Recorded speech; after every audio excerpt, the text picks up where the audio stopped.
Halo pemirsa semua, kali ini saya, Budi Sucipto, menghadirkan serangkaian video pembelajaran singkat yang memuat esensi dari suatu topik tertentu. Topik yang akan saya bahas di episode perdana ini adalah strategi non-pasar. Konsep ini sesungguhnya amat penting karena memiliki dampak yang signifikan terhadap keberhasilan organisasi. Namun sayangnya seringkali terabaikan di dalam dunia bisnis. Secara umum, ketika kita mendengar istilah strategi, kita seringkali berpikir tentang pemasaran, penjualan, dan aktivitas langsung yang berkaitan dengan pasar. Itu tidak salah, walaupun ada strategi lain yang dikenal sebagai strategi non-pasar yang mencakup aspek-aspek tak kalah pentingnya, meski tak langsung terlibat dalam transaksi pasar, seperti public relations atau PR, yang kita sering terjemahkan sebagai hubungan masyarakat atau humas, kebijakan pemerintah, dan tekanan dari berbagai pemangku kepentingan. Mungkin ada di antara Anda bertanya, mengapa strategi non-pasar ini begitu penting? Dalam dunia yang semakin kompleks dan terhubung, perusahaan tidak hanya dihadapkan dengan tuntutan pasar, tapi juga harus mampu merespon faktor eksternal yang dapat mempengaruhi reputasi dan keberlanjutan usaha. Strategi non-pasar dapat membantu mengelola risiko, membangun citra yang positif, dan menjalin hubungan yang konstruktif dengan berbagai pihak. Tujuan dari episode ini adalah untuk memberikan pemahaman yang lebih baik tentang apa sebenarnya strategi non-pasar, mengapa penting untuk diterapkan, serta elemen-elemen kunci yang membentuk strategi ini. Mari kita mulai dengan mendefinisikan apa yang dimaksud dengan strategi non-pasar. Secara umum, strategi non-pasar adalah langkah-langkah dan pendekatan yang diambil oleh perusahaan untuk memengaruhi dan mengelola faktor-faktor eksternal yang tidak terkait langsung dengan aktivitas pemasaran, penjualan, atau produksi. Ini termasuk praktek-praktek yang berkaitan dengan hubungan dengan pemangku kepentingan, kebijakan regulasi, serta upaya untuk membangun reputasi dan citra positif di mata publik. Contoh dari strategi non-pasar yang efektif antara lain mencakup advokasi kebijakan, corporate social responsibility, atau tanggung jawab sosial perusahaan yang kita kenal dengan istilah CSR, dan manajemen krisis. Sebagai contoh, ketika suatu perusahaan terkena dampak negatif karena berita buruk, mereka mungkin akan merespon dengan strategi komunikasi yang transparan untuk mendapatkan kembali kepercayaan publik. Keberhasilan dalam menerapkan strategi non-pasar seringkali dapat menjadi pembeda antara perusahaan yang mampu bertahan dalam jangka panjang dan yang tidak. Dengan memahami dan mengintegrasikan strategi non-pasar ke dalam tata kelola perusahaan, kita dapat meningkatkan peluang untuk menghadapi tantangan eksternal yang mungkin kita hadapi di masa depan. Mari kita teruskan bahasan ini dengan melihat lebih dalam mengenai alasan pentingnya memiliki strategi non-pasar dalam bisnis kita. Sekarang, mari kita bahas alasan penting mengapa perusahaan perlu menerapkan strategi non-pasar. Dalam lingkungan bisnis yang semakin kompleks, perusahaan tidak hanya bersaing di pasar, tapi juga berhadapan dengan berbagai faktor eksternal yang dapat memengaruhi operasi dan reputasi mereka. Pertama-tama, membangun reputasi dan citra positif bagi perusahaan adalah salah satu alasan utama mengapa strategi non-pasar sangat penting. Reputasi yang baik tidak hanya menarik pelanggan, tapi juga menciptakan kepercayaan di antara mitra bisnis, karyawan, dan komunitas. Ketika perusahaan memiliki citra yang positif, mereka lebih mampu bertahan dalam situasi sulit atau krisis. Kedua, strategi non-pasar juga berfokus pada pengelolaan risiko yang dihadapi dari faktor eksternal. Regulasi pemerintah dan kebijakan berubah dapat memengaruhi bagaimana bisnis harus beroperasi. Memiliki hubungan baik dengan mau kepentingan bisa menjadi modal utama bagi perusahaan untuk dapat lebih mudah memengaruhi kebijakan yang relevan dan memitigasi risiko yang mungkin timbul. Ketiga, mengingat pentingnya menjalin hubungan baik dengan mau kepentingan, maka kita perlu tahu siapa saja mereka. Pemangku kepentingan di sini dapat mencakup pelanggan, karyawan, pemasok, komunitas lokal, dan bahkan pemerintah. Dengan membangun hubungan yang saling menguntungkan, perusahaan dapat berkolaborasi dalam inisiatif yang berfokus pada keberlanjutan, tanggung jawab sosial, dan inovasi, yang tidak hanya meningkatkan nilai perusahaan, tapi juga memberikan dampak positif bagi masyarakat. Dengan demikian, strategi non-pasar bukan hanya pilihan, melainkan suatu keharusan bagi perusahaan yang ingin tumbuh dan beradaptasi lingkungan yang semakin berubah dan menantang. Sekarang, mari kita bahas komponen-komponen utama yang menjadi bagian penting dari strategi non-pasar. Komponen-komponen yang dimaksud adalah hubungan masyarakat atau public relations, akan disingkat PR, advokasi dan lobbying, tanggung jawab sosial perusahaan atau corporate social responsibility, disingkat CSR di sini, dan manajemen krisis. Pertama, PR yang memainkan peran penting dalam menciptakan komunikasi yang efektif antara perusahaan dan publik. Melalui kegiatan PR, perusahaan dapat membangun citra positif dengan secara cerdas dan bernas menangani isu-isu yang mungkin muncul. Kegiatan ini bisa mencakup konferensi pers, kampanye media sosial, dan partisipasi dalam acara komunitas. Selanjutnya adalah advokasi dan lobbying, yang membantu perusahaan membentuk kebijakan publik yang menguntungkan. Berinteraksi langsung dengan pembuat kebijakan, membuat perusahaan dapat memengaruhi regulasi yang berdampak pada industri mereka dan lingkungan bisnis secara keseluruhan.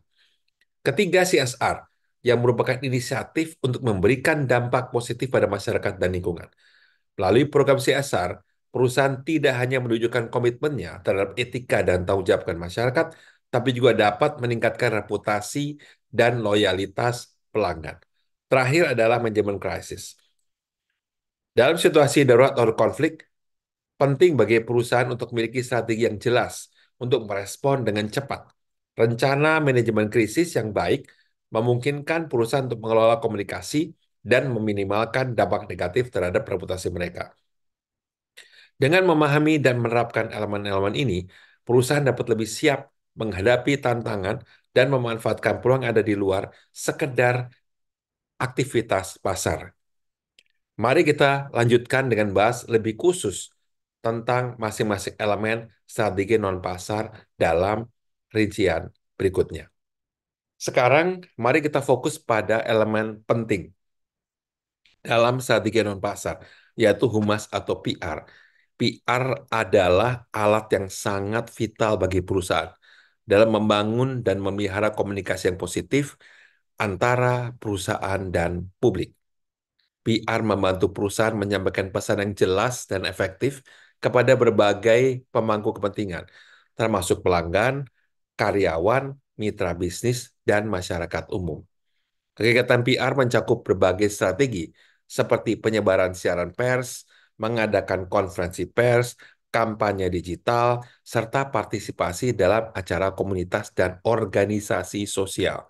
Melalui pemanfaatan media, baik tradisional maupun digital, perusahaan dapat membentuk opini publik dan membangun citra positif yang erat dengan nilai-nilai yang dianut. Sebagai contoh, ketika perusahaan meluncurkan produk baru, kegiatan PR yang baik akan memastikan bahwa audiens mendapatkan informasi yang tepat dan positif tentang produk tersebut, serta menciptakan antusiasme dan minat di pasar. Tentu saja, PR juga berfungsi dalam pengelolaan krisis. Ketika situasi darurat atau kontroversi muncul, komunikasi yang cepat dan transparan sangat penting untuk meredakan kekhawatiran dan menjaga reputasi.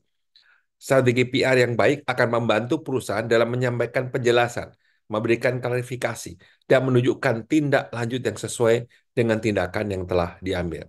Dengan demikian, hubungan masyarakat bukan hanya alat untuk pemasaran, tetapi juga aspek penting dalam melindungi dan membangun reputasi perusahaan dalam jangka panjang.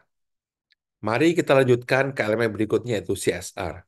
CSR adalah pendekatan di mana perusahaan mengintegrasikan kepentingan sosial, lingkungan, dan ekonomi ke dalam operasi bisnis mereka sebagai medium untuk berinteraksi dengan pemangku kepentingan. CSR mencerminkan kesadaran perusahaan akan tanggung jawab sosialnya. Di luar tentu saja keharusan hukum atau keuntungan finansial semata.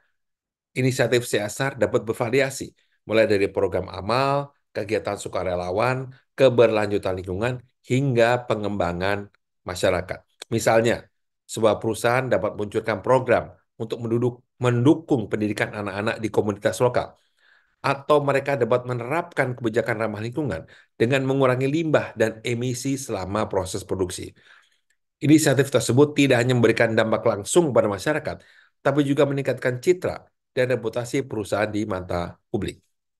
Perusahaan yang aktif dalam CSR dapat menikmati berbagai manfaat, termasuk peningkatan loyalitas pelanggan.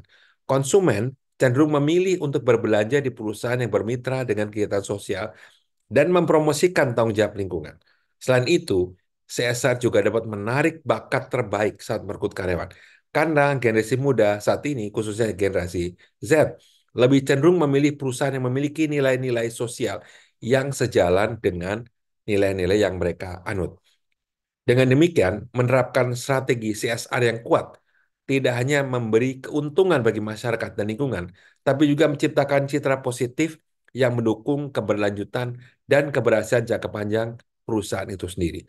Mari kita lanjutkan untuk membahas elemen strategi non-pasar lainnya yang tak kalah pentingnya. Sekarang kita akan membahas salah satu elemen kunci dalam strategi non-pasar yang sangat penting di tengah tantangan yang mungkin dari perusahaan, yaitu manajemen krisis.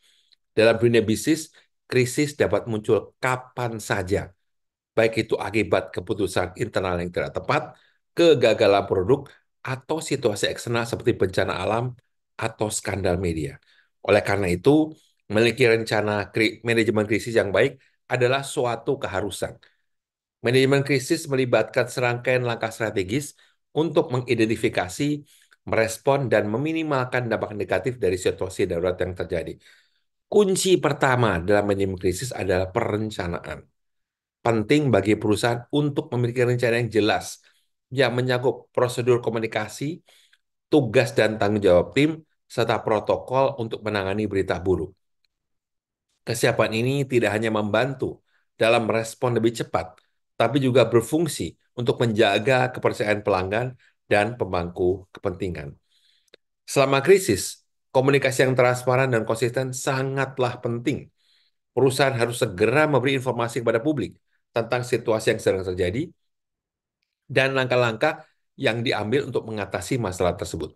Ini melibatkan penggunaan saluran komunikasi yang berbeda, baik media sosial, situs web, maupun konferensi pers, untuk memastikan bahwa informasi yang akurat dan relevan tersedia bagi publik. Transparansi akan membantu mencegah spekulasi dan mitos yang dapat merusak reputasi perusahaan lebih lanjut. Selain itu, setelah krisis teratasi, penting untuk melakukan evaluasi mendalam dan belajar dari situasi yang terjadi. Apa yang dapat diperbaiki? Apakah ada tanda-tanda peringatan yang terabaikan? Dengan menganalisis insiden tersebut, perusahaan dapat mengembangkan strategi yang lebih baik untuk mencegah dan menghadapi krisis di masa mendatang. Sebagai kesimpulan dari pembahasan kali ini tentang strategi non-pasar, kita telah memahami bahwa elemen-elemen seperti PR, CSR, dan manajemen krisis memainkan peran yang sangat penting dalam membangun dan melindungi reputasi perusahaan. Menerapkan strategi non-pasar tidak hanya membantu perusahaan untuk merespon tantangan eksternal, tapi juga memberikan nilai tambah yang signifikan dalam jangka panjang.